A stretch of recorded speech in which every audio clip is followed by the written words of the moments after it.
Hello everyone, we have a great video planned for you today.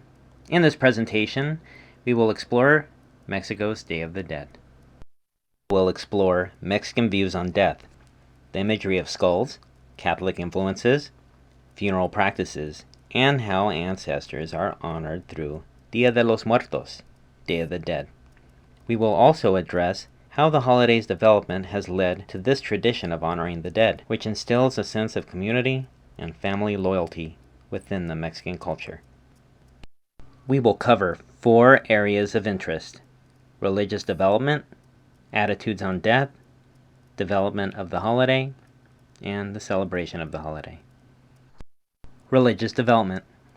When the Spaniards arrived in Mexico in 1518, they brought Catholicism to the region. Catholicism combined with Aztec beliefs to form a kind of folk Catholicism, a blending of the two belief systems and traditions. Aztecs. The Aztecs were a warlike people. They practiced ritual human sacrifice. Hearts were torn from chests as offerings to the gods. They believed a dog would transport their souls to the afterlife.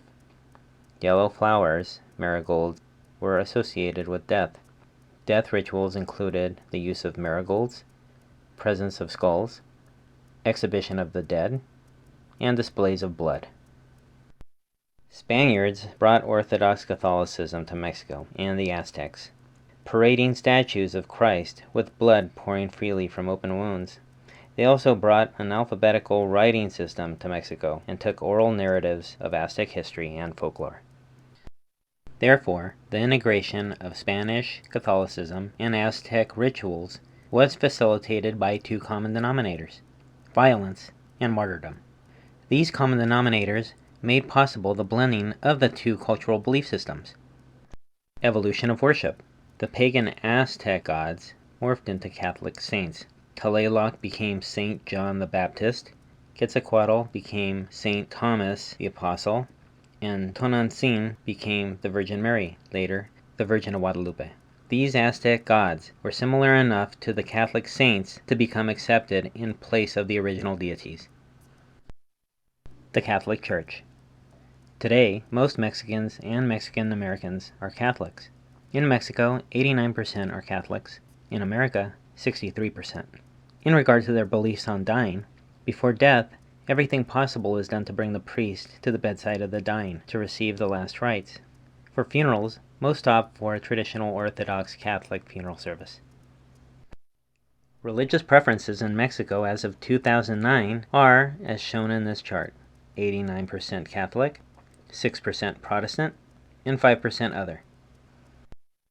Religious preferences of Mexican Americans as of 2005 are as shown in this chart: 63% Catholic, 16% Protestant, 10% other Christian, 6% non-religious, 3% other. Let's now discuss attitudes on death. In Mexico, there is a casual attitude towards death, a recognition of the inevitability of death, its naturalness and frequency, along with an awareness of death as a great social equalizer that commands all of us to the same fate. Attitudes on death. Posadas Catrina is an icon of Mexicans' attitude on death. Catrina, depicted in a fashionable hat of the time, intended to show that the rich are just as susceptible to death as anyone else is. Catrina is a feminine form of the word Catrin, which translated means someone who is teasing you. In this sense, she is teasing us all, reminding us that we will soon be joining her. Here is a quote by Octavio Paz. Death revenges us against life, stripping it of all its vanities and pretensions and showing it for what it is, some bare bones and a dreadful grimace. Skulls made of sugar or tissue paper, printed skeletons hung with fireworks, our popular representations of death always mock at life. They are the affirmation of the nothingness and insignificance of human existence. We decorate our houses with skulls, and on the day of the death, we eat bread in the form of bones and enjoy the songs and jokes in which bald death has the laughs. But all this swaggering familiarity does nothing to rid us of the question we all have to ask: what is death? Paz's quote is indicative of the Mexican attitude on death, and explains why skeleton decorations are used so prevalently. The artwork of José Guadalupe Posada, including Catrina, is also worth mentioning. Posadas etchings become part of the series of calaveras, skulls, which were humorous images of contemporary figures depicted as skeletons, accompanied often by poetry. Death is ever present in various forms throughout Mexico, in literature, on murals, in cut-out paper figures, on the streets, in poor and rural areas, and in historical sites such as the famous pyramids and museums. Death is seen in many ways. It can be a companion, a lover, a man, a woman. Regardless of its form, death must always be included as part of Mexicans' reality. Funerals for children. Children's funerals are lively affairs, sometimes accompanied by dancing and music to celebrate the child's immediate ascent into heaven without passing through purgatory. This explains why these children are referred to as angelitos, or little angels. The Spanish custom of wakes for children, as seen in this image, includes the use of a crown of flowers, symbolically representing an angel's halo. Adult funerals. Most Mexicans and Mexican Americans have Orthodox Catholic funeral services taking place in the church, which is representative of the majority of urban Mexican funerals. In rural Mexico, home funerals are the norm. This is where friends, family, and neighbors come together at the home to pay their respects and to honor a life well lived. There is now a growing demand for these types of funerals in urban settings. Gravesite. Since the Catholic Church discourages cremation, burial is more common, and a prompt burial is most desirable. In Mexico, the casket is always accompanied to the gravesite, where people tend to linger longer than they do in the United States. One should not be surprised to even find food vendors at the Mexican cemetery. Following the burial, novenas are said during the 9-day period following the death. During this time, people take candles to the church to light at the altars, and prayers for the departed are said. Every effort is made to console the grieving family. Development of a holiday. The holiday of honoring the dead has changed from its early pagan roots. Let's discuss the development of the Day of the Dead. History of a holiday. All Saints' Day was a holiday adapted from the pagans, originally known as Samhain. The pagans believed in pacifying the dead, so they wouldn't haunt the living. While the Christian celebration of All Souls' Day is based on the belief that offering prayers for the dead will benefit the souls of the departed, the Church tried to refocus the pagan tradition of feasting for the dead to honor the saints, but was unable to eradicate it. The Spaniards brought All Saints' Day to Mexico, along with the bread-making tradition. By about 2 centuries after the conquest, the holiday had developed a humorous cast, and by the mid-18th century, the holiday had already acquired the unique Mexican name, the Day of the Dead, or Dia de los Muertos. Therefore, to summarize, Samhain became All Saints' Day, which is now Dia de los Muertos. Dia de los Muertos is Mexico's most famous holiday. Taking place on November 1st and 2nd, November 3rd if the 2nd is on a Sunday, special masses will be observed on both days, as required by the Roman Catholic Church since the 11th century. Although there is a public aspect at the community level, the core of the celebration takes place within the family home. It is a time of family reunion, not only for the living but for the dead, who for a few brief hours each year are believed to return to be with their relatives in this world. The holiday is not representative of regular funerals, but is a key symbol of the national identity. During this time, Mexicans will clean, decorate, and maintain vigil over relatives' graves. The graves will be adorned with flowers, candles, and food, aesthetically arranged in honor of the deceased. The main ideas of the celebration are recognizing, honoring, and nourishing deceased ancestors by creating conditions to promote a kind of spiritual communication. It is a mortuary ritual to satisfy the needs of the departed souls, and that providing properly for ancestors during this time ensures the same treatment for ourselves after we die. Only festivals celebrated in honor of the patron saints display some of the same intensity and devotion evident on the Day of the Dead, perhaps because the saints themselves are regarded rather as lesser deities who intercede with God. The dead too ultimately achieve this same semi-divine status in the faux Catholicism of Mexico. As intermediaries, they can intervene on behalf of the living.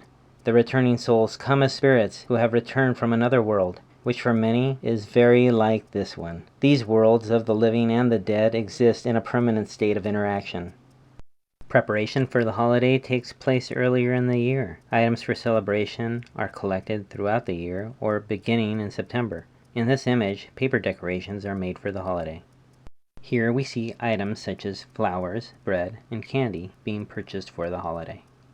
Everything should be new for the offering, even down to the clothes the family wears. It is during this time that many consider replacing household items such as pottery used for cooking and festival dishes. Lighting candles is a symbolic attempt to illuminate the darkness for the returning souls of the dead. Flowers like marigolds were associated with death and still are today. The Aztecs used these flowers to decorate graves, often in elaborate designs.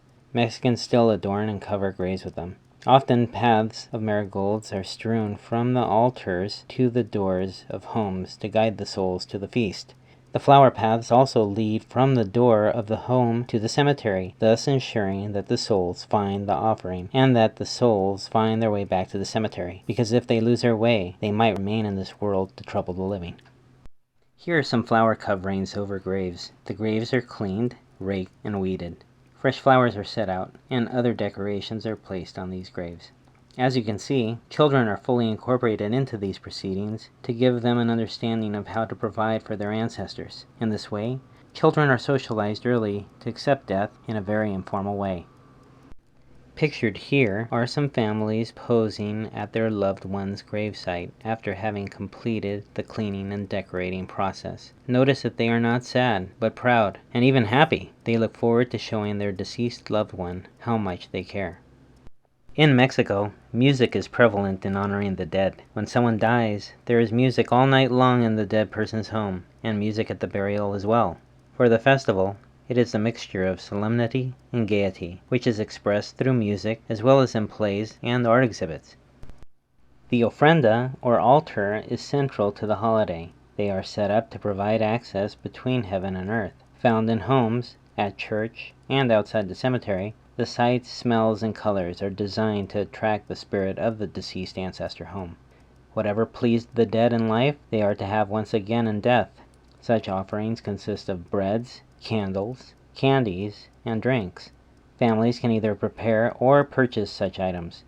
Altars also serve as status symbols in comparison between neighbors, competing over throwing the biggest tribute. In recent decades, the Day of the Dead is becoming more common in the United States in the form of parades, festivals, and art exhibits. In Mexico and Hispanic American celebrations, skulls appear in lively form. They can be seen dancing, laughing, playing guitar, and representing the occupations of the dead. The Mexican use of the skull in imagery is no surprise when one considers its historical past. The Aztecs were a warlike people, and they used skulls in their death rituals. Within the ruins of Mexico, lines of skulls appear in bas-relief along buildings and murals. Pictured here are sugar and chocolate candy skulls so popular during the holiday. These sugar candy skulls are labeled with the names of living persons, not those who are actually deceased, on their foreheads, and are given to friends and relatives. The origin of these labeled skulls was documented by John Lloyd Stephens during his travels in the Yucatan. He spoke of a church with rows of skulls displayed. With the labels on the forehead, he inquired why this was done. The priest informed him that they would be forgotten were they to be buried in a grave. But when labeled and in plain sight, they remind us of their former existence, of their uncertain state, and to pray for them.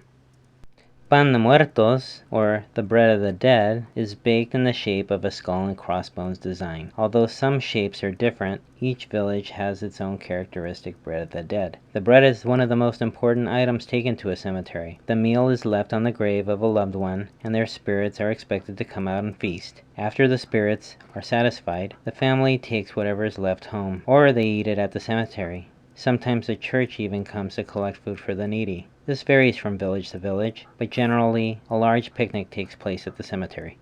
Today in the U.S., pets are beginning to be included in the Day of the Dead festivities, which illustrates a redefining of the family unit.